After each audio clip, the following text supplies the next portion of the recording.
What's up, guys? So, update on the Blazer. So after I posted the part 3, I ran the cables for the jack plate as well as for the fuse box. And so right now we're going to install the new trim tab switch. So this was the one before. As you can tell, it's even missing a terminal connection on the inside. So talk us through exactly what you're doing, Dad. I'm stripping wire. I'm gonna strip the wire and install some butt connectors. Actually, some paddle blade connectors.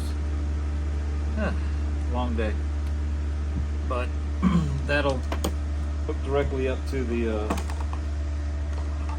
new trim switch. So I have to check again to see what's up, down, but the middle is going to be power always. So I think what I'm going to do is, to give us a little bit more room, I'm going to use this connector on one side as opposed to all just direct straight connects. Get a nice solid connection. The old crimps out.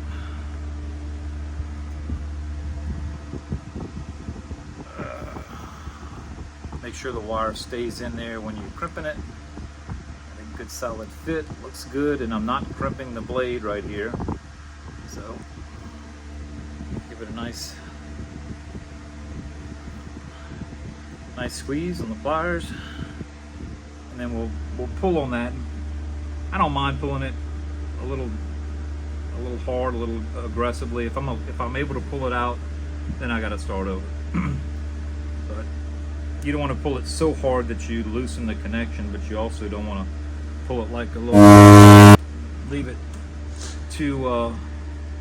it loose. So go with another one here.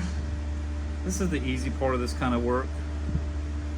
It's tedious, but it's easy. It's level 1 type stuff. This is the leads from the jack plate. These actually go to a fuse in the back and a relay back there on a fuse. But we're gonna crimp this now. Do a butt connect to the switch we just installed.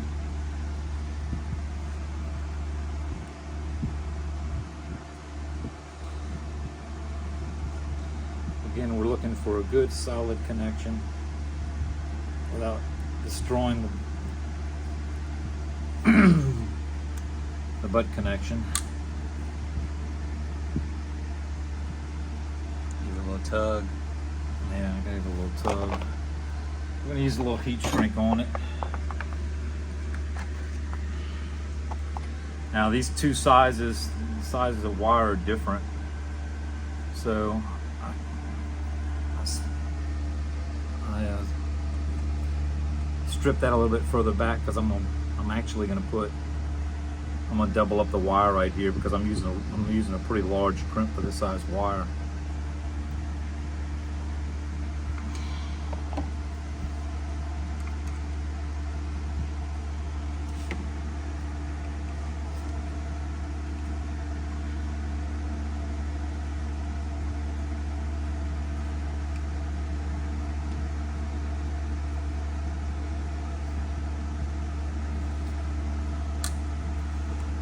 So it's pretty solid.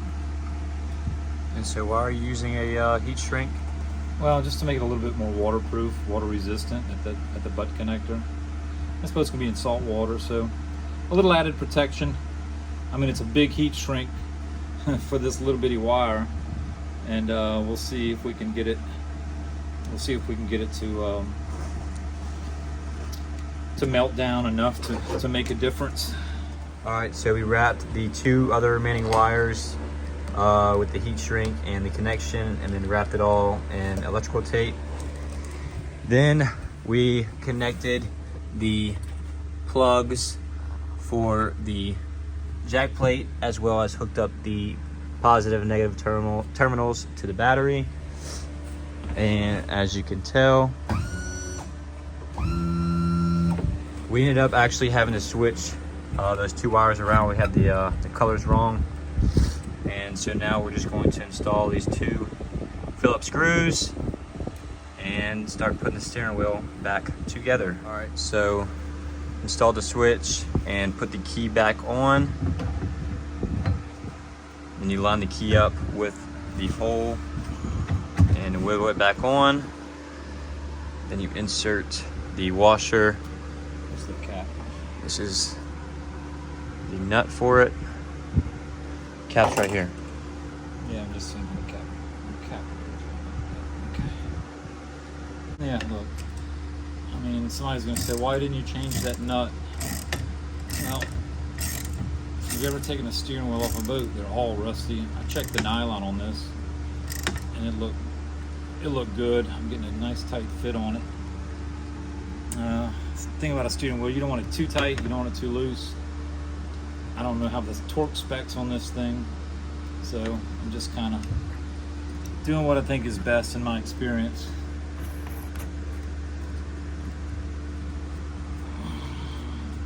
That's gonna clean up nice. Yep. And so the panel came in today. Came out super nice. It's pretty dirty right now, but shout out to PX3 Laser Engraving for making this. He's based out of Florida, and he did a great job with this build. So next up, we're gonna install that panel on the center console and start hooking up all of our electronics. Excuse my lisp, I have a big old fat Copenhagen chew in right now. But anyway, I just installed the panel on the front of the center console, and again, shout out to PX3 for making such an awesome product. The struts on the back of the panel slip directly into the holes that were previously drilled, and so it was literally just push on, throw some washers on, and the nuts that were provided with the panel, and it was just that simple. So now we are going to be installing our trim tab switch. And so in the kit, you get your switch, as well as a wiring harness and a nut. So what the cables mean, this one right here, we're not gonna be using, and it came in the box with this cap. This is if you have a SkyBridge to hook up to another trim tab unit. We also have the power switch, and it also came with this cable that you would just plug in, strip into the wires, and hook it up to your fuse and breaker box, which we'll show you how to do. You have an ignition switch, as well as 2 wires that plug into the wires that are run from the trim tabs themselves. So to install the trim tab switch in the boat, you will first drill a hole if one is not already previously drilled for you, and insert the switch into the hole.